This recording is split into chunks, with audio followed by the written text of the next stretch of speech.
नमस्कार विद्यार्थी मित्रांनो, तुम्हाला माहितीच आहे आपण एक सदर सुरू केली होती टिक्कर दिनदर्शिका मध्ये खंडित केली होती. कारण मला पाहायचं होतं की तुमचा जो प्रतिसाद आहे हा किती मिळतो. आशा करतो की पुन्हा ही आपण जी सिरीज आपण जे सुरू करतोय टिक्कर दिनदर्शिका याला प्रतिसाद चांगला मिळेल. कारण हा सर्व खटाटोप तुमच्यासाठी आहे. हे घेण्यामागचं कारण असं आहे की त्या दिवसाचं दिनविशेष काय असेल आणि ते परीक्षेत आलं तर तुम्हाला ते सांगता आलं पाहिजे किंवा तुम्हाला त्याचं उत्तर देता आलं पाहिजे. म्हणून दिनदर्शिका टिक्कर दिनदर्शिका ही तुमच्यासाठी आहे. त्यामुळे याला किती प्रतिसाद द्यायचा हे तुमच्यावर आहे. करणं माझं काम आणि जे अभ्यास करणं ते तुमचं काम. जितकं तुम्ही जास्त प्रतिसाद द्याल तशी वेगवेगळी माहिती मी या माध्यमातून तुम्हाला देत जाईन, जेणेकरून तुमचा अभ्यास हा एक सुखकर व्हावा, जो कठीण वाटू नये आणि जास्तीत जास्त त्या दिवसाबद्दलची किंवा त्या घटनेबद्दलची तुम्हाला माहिती मिळावी. आज तारीख 21 जानेवारी. या 21 जानेवारीचं महत्व काय हे आपण इथे आता पाहूया. आता यामध्ये जर आपण पाहिलं 21 जानेवारी तर 21 जानेवारी हा काय आहे तर लोकशाहीचा उदय. आपण इथे पाहूया काय काय आहे या तारखेचं महत्व. का बरं तर तुम्हाला सर्वांनाच माहिती आहे 16वा लुईस जो आहे, बरोबर आहे, 21 जानेवारी हा काय आहे तर लोकशाही याचा उदय आहे. कारण जो फ्रेंच राज्यक्रांती आपण म्हणतो, फ्रेंच राज्यक्रांती यातला जो महत्वाचा 16वा लुईस जो आहे याला याच दिवशी म्हणजेच 21 जानेवारी या दिवशी आणि वर्ष कोणतं तर 1793 मध्ये फाशी देण्यात आली. आणि म्हणून हा 21 जानेवारी हा काय आहे महत्वाचा दिवस. कारण 16वा लुईस जो आहे याला या आजच्याच दिवशी फाशी देण्यात आली आणि सरंजामशाहीचा अंत होता आणि लोकशाहीचा हा उदय होता. काय होता? सरंजामशाही याचा अंत तर लोकशाही जी आहे ज्याला आपण डेमोक्रॅटिक म्हणतो, आलं का लक्षात, लोकशाही याचा उदय.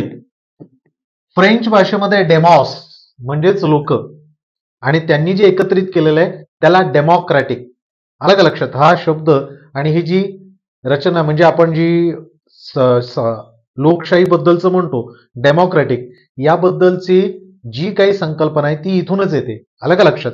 तर सरंजामशाहीचा अंत आणि लोकशाहीचा उदय हा आजच्याच दिवशी म्हणजेच 16वा लुईस हा 1774 मध्ये ज्या वेळेला राजा झाला त्यावेळेला त्याने बरेच कर हे लोकांवर लावले. अनियंत्रित होते, आर्थिक विषमता, बेसुमार कर यामुळे जनता नाडली गेली होती आणि फ्रेंच क्रांतीची सुरुवात ही 1789 मध्ये झाली.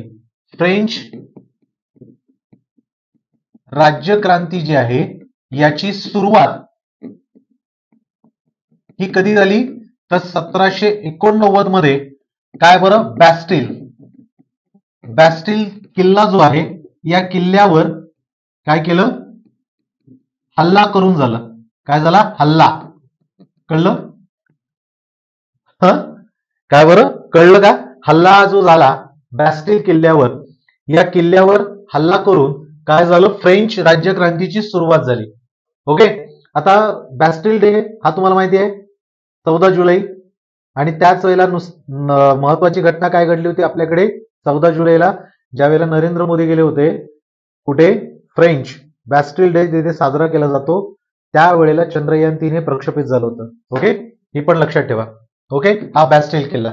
आता या वेळेमध्ये पुढच्याच म्हणजे 1791 मध्ये 16वा लुईस जो आहे हा लुईस पळून जाण्याचा प्रयत्न केला.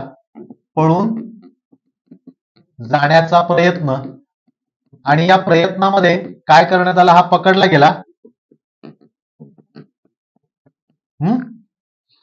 आणि पकडला गेल्यानंतर त्याला फाशीची शिक्षा देण्यात आली. ती देशद्रोह केल्यामुळे त्याच्यावर तो ठपका लावण्यात आला आणि त्यावरूनच त्याला 21 जानेवारी 1793 मध्ये फाशीची शिक्षा देण्यात आली. बरोबर आहे. तर ही गोष्ट लक्षात ठेवा. काय म्हणलं होतं, सरंजामशाहीचा अंत आणि लोकशाहीचा उदय. बरोबर आहे की नाही. चला आणखीन काय घटना घडली होती तर हा तर आणखीन याच्यामध्ये एक ऍड करा. 1792 ला फ्रेंच जे आहे हे काय झालं, प्रजासत्ताक देश म्हणून घोषित झाला. हा कधी झाला तर 1792 मध्ये. ही गोष्ट लक्षात ठेवा. ओके. आता 21 जानेवारी 1952 मध्ये काय घडलं होतं तर 21 जानेवारी 1952 सार्वत्रिक निवडणुका ज्या आहेत या काँग्रेस म्हणजेच जवाहरलाल नेहरू हे त्यावेळेला काय होते पंतप्रधान म्हणून, आणि सार्वत्रिक निवडणूक जवाहरलाल नेहरू हे त्यावेळेला काय होते प्रतिनिधित्व करत होते. असा काँग्रेस हा निवडून आला. ओके. जिंकलं 21 जानेवारी 1952. ओके. सार्वत्रिक निवडणुका हे जिंकून आणल्या काँग्रेसने. पुढे म्हणजे ही पहिली जी निवडणूक झाली होती माहिती आहे ना, निवडणूक आयुक्त त्यावेळेला कोण होते, सुकुमार सेन होते पहिले आयुक्त. आता कोण आहेत, राजीव कुमार आहेत. बरोबर आहे की नाही, 25वे. हा चला. आणि मतदार दिवस हा कधी साजरा केला जातो तुम्ही मला सांगायचं. ओके. चला आता लवकरच येईल तो. पुढे काय झालं होतं, पुढची घटना तर 21 जानेवारी 1972 महत्वाचं आहे. 21 जानेवारी 1972 तीन राज्यांना म्हणजे तीन जे आहेत आता सध्याची राज्य यांना राज्याचा दर्जा मिळाला. पैकी मणिपूर, बरोबर आहे. कोणतं बरं, मणिपूर. त्यानंतर मेघालय आणि त्रिपुरा. मेघालय आणि त्रिपुरा याला काय मिळालं तर राज्याचा दर्जा हा कधी मिळाला, आजच्याच दिवशी 21 जानेवारीला वर्ष 1972. हा मणिपूर, मेघालय, त्रिपुरा राज्याचा दर्जा आजच्या दिवशी 21 जानेवारी या दिवशी. आणि वर्ष काय होतं तर 1924, 1924. लेनिन जो आहे रशियन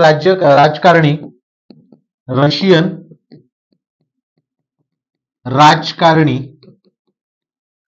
बरोबर की नाही आणि क्रांतिकारक, याचा काय झाला मृत्यू म्हणजेच निधन जे आहे हे निधन कधी झालं तर आजच्याच दिवशी 21 जानेवारी 1924 ला. त्यानंतर महत्वाची व्यक्ती म्हणून रासबिहारी बोस यांचं सुद्धा निधन जे आहे हे निधन कधी झालं तर 21 जानेवारी कधी झालं 21 जानेवारी 1945 ला.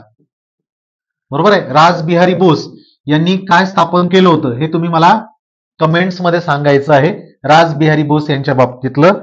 आणि एक प्रश्न जो मी इथे तुम्हाला विचारतोय, मणिपूर आणि मेघालय, नीट ऐका, मणिपूर आणि मेघालय यांच्या आता राज्यपालांची नुकतीच नियुक्ती करण्यात आली. इथे मणिपूरचे नवीन नियुक्त राज्यपाल कोण आणि मेघालयचे कोण हे तुम्ही मला कमेंट्स मध्ये सांगायचं आहे. ठीक आहे. तर आजच्या दिवसाची ही महत्वाची ज्या काही घटना किंवा जे काही व्यक्ती होत्या त्यांचं निधन, जन्म याबद्दलचं आपण पाहिलंय. त्या जन्माबद्दलचं एवढं कोण महत्वाचं नाही, पण हे दोन महत्वाच्या व्यक्ती ज्यांचं निधन झालेलं आहे याच दिवशी. आणि महत्वाचं म्हणजे जे तीन राज्य आहेत, तीन राज्यांची म्हणजे त्यांना राज्याचा दर्जा मिळाला ती तारीख, आणि आधीची जी माहिती दिली की जी लोकशाही याचा उदय आजच्याच दिवशी झाला 1793 ला. धन्यवाद.